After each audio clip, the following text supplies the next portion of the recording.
Hi guys, welcome back to the channel. Really great to have you along today. Today we're doing a Shinai review. It's the KOUHOU, hope I'm pronouncing that right, probably butchering it, but let's press ahead. It's the KOUHOU Madake, Japanese Madake Dobari Shinai from KendoStar. Okay, so let's get stuck in. Okay, so just before we start, let's go into the price. £245 for a set of 3. So not on the cheap end as far as Shinai go. A little bit more expensive, but it is marketed as a premium end Shinai. Also, it's a Dobari Shinai. So if you don't know what that is, Dobari is where the thicker section of this is basically kind of bolstered. It's thickened and placed, the weight is placed closer to the tsuka, to the grip. And the idea is to make the tip lighter, to make it a little easier to move. And you would use this kind of as a performance Shinai, particularly for Shiai, in order to facilitate very easy application of like suriage waza, maybe harai waza, maki waza, where you wrap around the Shinai, kaishi waza, kaishi, kotegashi men, kaishi do, this sort of thing. Anything where you really need to rotate your wrists around and maneuver the kensen, the tip of the Shinai, with a lot of accuracy. Okay, so that's the point of the Shinai. Okay, so let's start there because therein lies the main value. That and the source material. Okay, so as I said, it's Japanese Madake. So in terms of the weight balance, I think KendoStar have actually done a really good job with sourcing this. It's a bit different now to my other Dobari Shinai, and I own a good few. They're also made of Japanese Madake, so that you can do a really good like-for-like comparison. And this one's interesting. It's balanced a little bit more towards the tip than my old Dobari Shinai, and I actually see that as a positive thing. It kind of caught me off guard at first because I was like, oh, kind of noticed it. But it's not that the tip is heavy to the point of making it clumsy. It's actually, it's better in that, put it this way, on my old Shinai, yeah, the tip was light, but you also couldn't really feel what the tip was doing. Okay, so you were basing a lot of your technique work purely on what you could see happening in front of you. Whereas this Shinai, suddenly it was like I was aware of the weight of the tip of the Shinai, the kensen. And so you get feedback through your hands, which means you don't necessarily have to focus on looking so much at what you're doing, because you can actually feel what's going on through your fingertips. And I quite like that.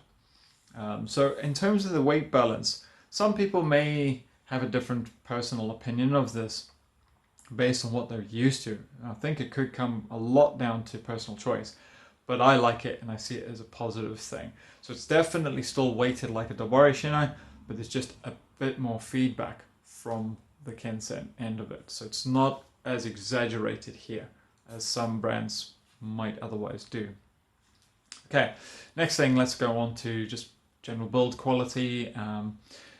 Now, I've not been using the Shinai long enough, I think, to evaluate how it is to maintain, but the reason why, personally, I buy Madake Shinai when I can, if it's available on the model, is I find it easier to maintain. So when you're doing your kind of sanding and things like that, I find Madake the way it comes off is more manageable. So if you get a splinter, it kind of just peels off neat and tidily and leaves like a really kind of clean break that when you sand that down, it really does flatten down quite nicely and it accepts the oil quite well. It's just a bit more flexible, just inherently a bit more flexible. Compared to Shinai that aren't made of Madake, I find they're a little bit more brittle. We're talking fractions now.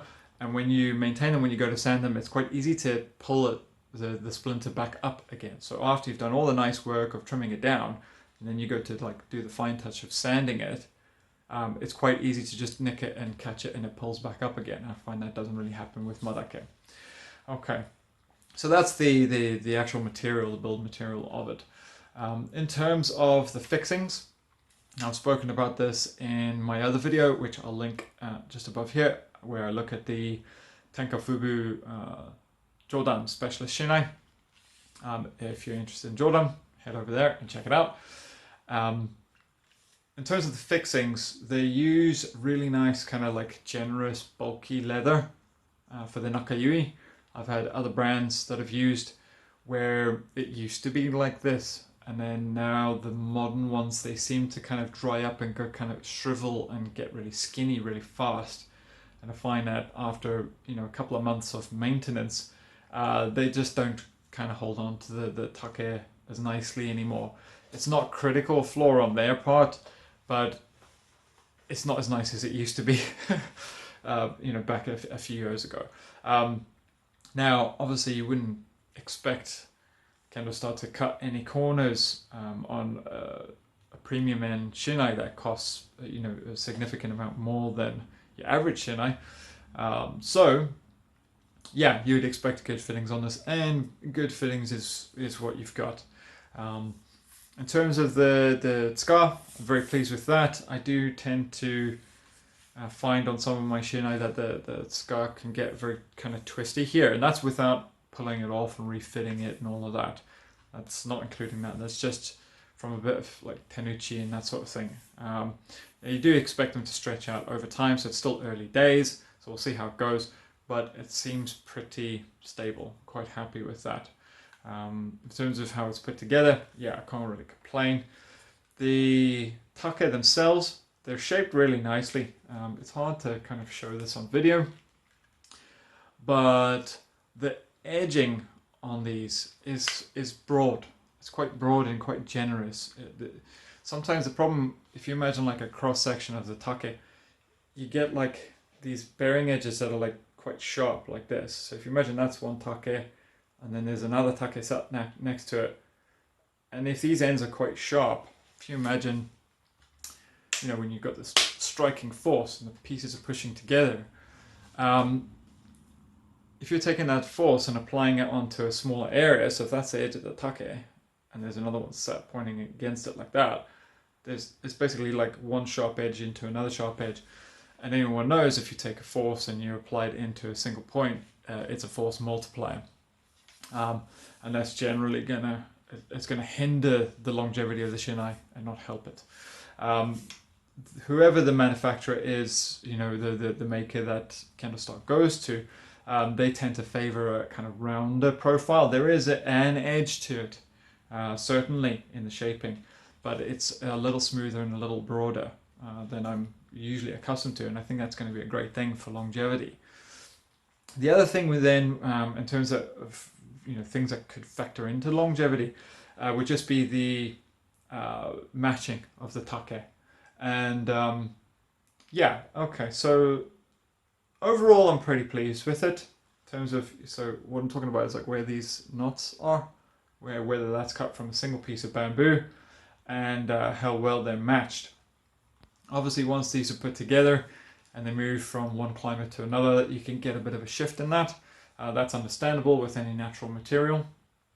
And the matching on this is pretty good. There's one small issue, I think, up on the top here. You can see there's the knot on this side and there's a knot on that side. So this one's a little off. Okay, so I would maybe expect to see that kind of tidied up. But overall, it's pretty good. It's not way out, it's only a little out. But I do think that kind of thing can affect longevity. So yeah, on a premium line like this, that's something that could maybe be fed back to the manufacturer. In terms of other gripes, do I have any? Not so much. The only thing I would say would be the KendoStar labels. I pointed this out in my Jodan Shinai review, the Tenkafubu. The KendoStar label tends to peel off quite easily. I've not had these long. I've only used them a couple times, like for a few weeks. You know, what have I had them? 3 weeks, 2 or 3 weeks, something like that.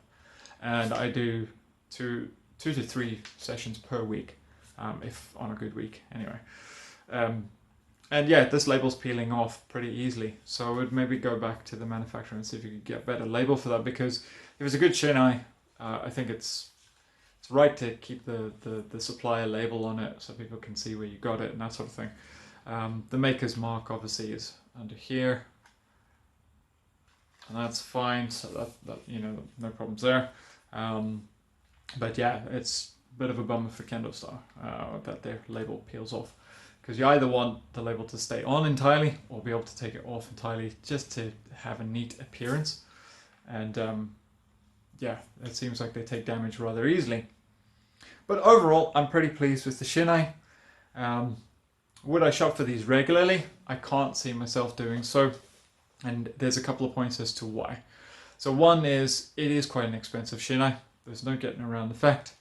Would I buy it for a special occasion? So if I know I've got Shiai coming up, maybe I'd keep it, you know, buy a set of 3 of these and then only rotate them into the bag when I'm going to Shiai.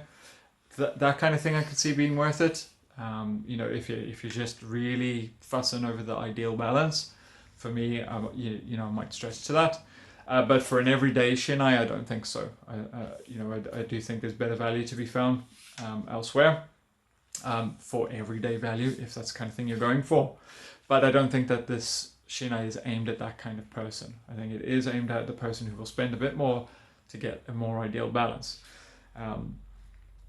In terms of, you know, just the kind of overall finishing, in terms, you know, the visual aesthetic, I think there's a couple of blemishes on the take, but it's not through like mishandling or anything like that. If you look really closely, the marks I'm showing you here, they're not from Shinai to Shinai contact. This is the natural grain of the wood. Yeah, so you'll see it there. And I don't think it's fair to level any kind of criticism for manufacturer at it, because like that there is 100% smooth. If you watch my Jordan Shinai video, there's an area here where it is craftsmanship. You can feel it. So something's happened to the piece of wood and they've had to tidy it up a bit. Not a serious thing. This isn't that. This is 100% smooth. This is the grain of the wood. And so what I think we're seeing here is, this is what Japanese Madake is just like, you know. Here's another, this is the big one, right? But this again, this is 100% smooth. So this is obviously just the natural wood and the way it is. Do I think it has any bearing on performance or value? I don't think so. It's purely a visual aesthetic thing. And would that sort of thing put you off? Maybe. Maybe you want your Shinai to look really uniform. But if I'm honest, I think that's probably the wrong thing to maybe value in a Shinai. Don't get me wrong, it's nice to have things neat and tidy with what you can, where you can. But I think it's a more important thing to value in a Shinai, which is, you know, longevity, performance, safety. Obviously all the safety aspects are in place here. They meet regulations 100% dead on.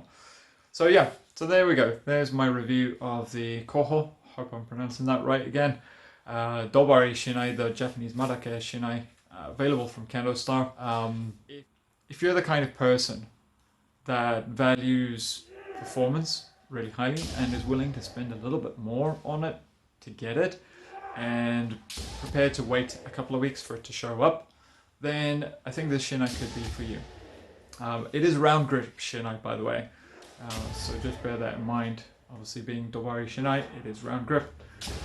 But yeah, as I said, it's definitely for the kind of person who's willing to splash out a little bit on performance, and you don't mind kind of like ordering ahead of schedule. I wouldn't recommend, you know, placing an order with KendoStar a week before the Shiai and hoping that it'll turn up in time. That is a dangerous thing to do.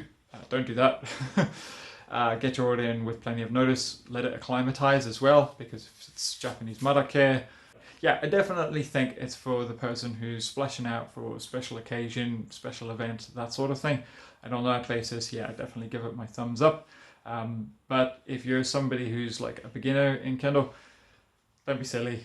This is probably not the right Shinai for you. Don't empty your bank account on this. Unless, of course, you just got loads of money to blow, in which case, hey, work away, whatever, you know, good for you. But for me, yeah, I don't think I would splash out as an everyday Shinai, but I would certainly consider investing for a performance-specific shinai for special occasions. Yeah, definitely. Okay, I'm going to leave it at that. You guys take care, and I'll see you at the next video.